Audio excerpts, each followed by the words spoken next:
Hi Dreamer, welcome to Key West, Florida.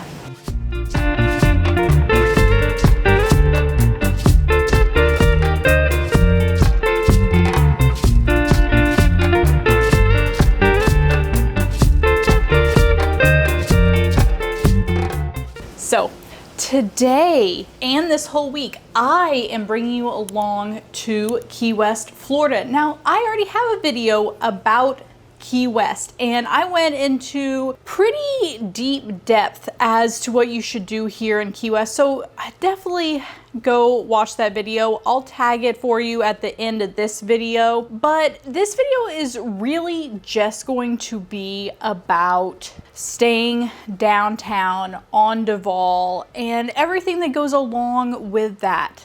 I wasn't even sure what this video was going to be because I really had planned to bring you along on an amazing vacation, and the truth is I haven't felt like filming. It has not been particularly good. I have a lot of thoughts, you guys, and I really wanted to make sure that I was for sure about those thoughts before I put them out there to you. So let's go and sit down just a little bit and I'll tell you a little bit about the trip so far. First off, a moment of appreciation for this amazing background. I'm here in the high season, meaning prices are sky high, but there's a reason for that. It is 75 degrees and sunny and beautiful every single day here. I'm staying just a block off of Duval this time at Simonton Court. You could probably pronounce that Simonton Court. I actually haven't heard anyone pronounce it while I was here, so I'll put it on screen for you now. It is a historic property, as I like to say, and it used to be a cigar factory, and there's cottages on the property that you can stay in. I'm staying in room MA2, which is part of the mansion and factory portion of the property. And let me just tell you, the grounds are a 10 out of 10. They are so beautiful. I paid roughly $500 a night. Yeah, you heard that. $500 a night to be here. And that's pretty well the same whether you're staying midweek or you're staying on the weekend. It was a few dollars less during the week and a few dollars more on the weekend, but pretty well always averages out this time of year to about $500. That's for a King Deluxe room. Simply means that you're getting a king room here that has just a little bit more space than their normal room. All of the rooms have really nice semi-private or private balconies or porches. The cottages, I have to say, look particularly nice. There's 4 pools on property, 2 of them heated, even though year-round you almost don't need a heated pool unless you're planning on doing night or early morning swimming this time of year, and then it can be nice. You can use any of the pools, even though some of them are pretty close to the cottages and seem private, but you're allowed to use any of the pools that you desire. I had a lovely morning hanging out in one of the heated pools, and I had it all to myself. It was really, really nice. The grounds here are pretty quiet, considering that you're on a very busy island and a block off Duval. Breakfast is included, and they actually have a evening happy hour where drinks are $5, and so that's really nice too. Lots of activities also. They have a food tour and painting nights, and the staff has been really, really good. I wanted to make sure that I covered all of that before I actually go into some of the realistic negatives that are going on here at this property. First off, Key West is a very expensive place to stay, and if you're staying close to Duval, you are going to be paying a lot no matter what time of year, and especially during high season. This is my first time in many, many years staying downtown, and I can't say that I would do it again. This property is very well rated, and so people obviously enjoy staying in the cottages, but I can't believe anyone would rate the room that we're in 5 stars. It's one of the worst rooms that I've ever stayed in within like recent history, and it's one of the most expensive, which therefore makes this probably the worst room that I've stayed in, period, ever. paying so much, expectations are high, but this room really wouldn't be a 1-star room, even if I paid $100 a night for it. We've had all kinds of problems. When we first checked in, our toilet was stopped up. On top of that, we were missing a TV remote that we actually found underneath our bed. I don't know how it ended up there and didn't get cleaned up from the previous stay. Also, our shower is covered in mold and the room reeks like mildew. We actually went out to Home Depot the first time we were here and bought an air purifier so I could breathe at least a little bit while I was here, but it's pretty bad. There's mold stains on the ceiling in multiple areas where they've had water damage. We've been treating it with a combination of Lysol spray and air purifiers, but I'm pretty congested right now. But I'm here during high season, and so there's not much we can do about it. We want to stay here on the island. There's not a whole lot of vacancies here, and there was no other rooms left on property. Other than that, the room really hasn't looked like it's been taken care of for pretty well its entire life. There's paint spots on the hardwood floors. The ceiling fans are falling apart and are filthy.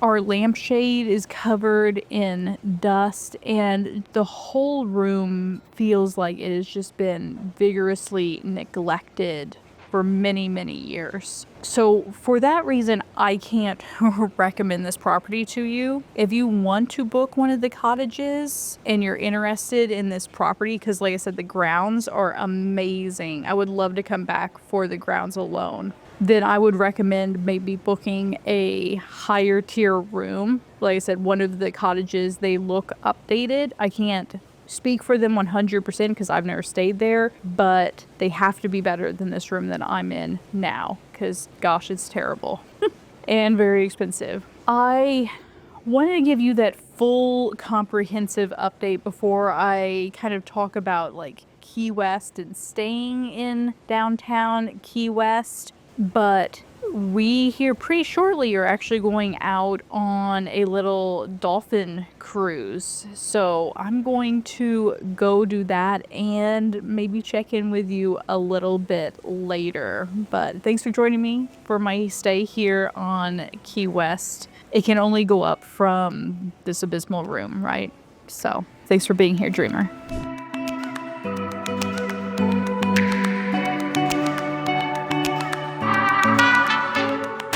We sailed with Sebago on a 60-foot catamaran. The boat and crew were amazing. We watched dolphins for about an hour and then drove around the island on the boat for the 2.5-hour tour. I think for $50 per person, it's a solid value experience. We then grabbed amazing drinks at the First Legal Rum Distillery and walked around the pier. We finished the evening jamming to Reggae Lou on a rooftop. Next day started with Bloody Marys and key lime pie, followed by bar and band hopping around the island.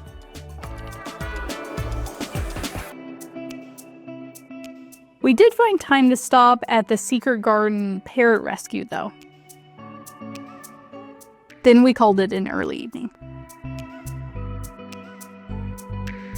Okay, I'm back, and it is not a little bit later. It's actually quite a bit later, and we are getting ready to pack up for our trip. So if you hear a little bit of commotion in the background, it's just Brad kind of getting the last of the things packed away. You can probably tell I'm in a much better mood because we're going home and I never have to stay in this terrible room again. But I really want to take away from this experience and this video as to whether or not it's worth staying down here close to Duval, because up on more of the north side of the island, up by the airport, that kind of area, there's a whole lot more affordable, nice places to stay. You can find really amazing resorts down here close to Duval, but those would be significantly more than what we even paid a night. Just to remind you, we paid roughly $500 a night for this room, and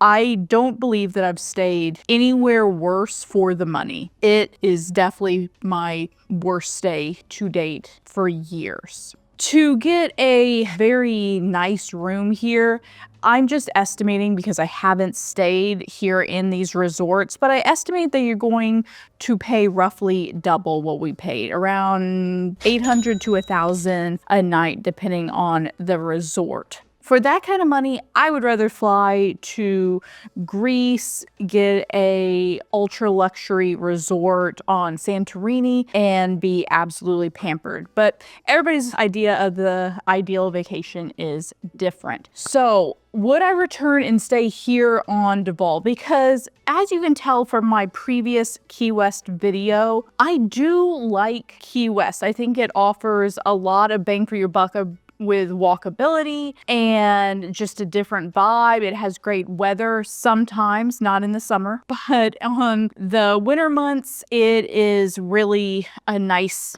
environment here. It's been mid 70s and pretty well perfect the entire time.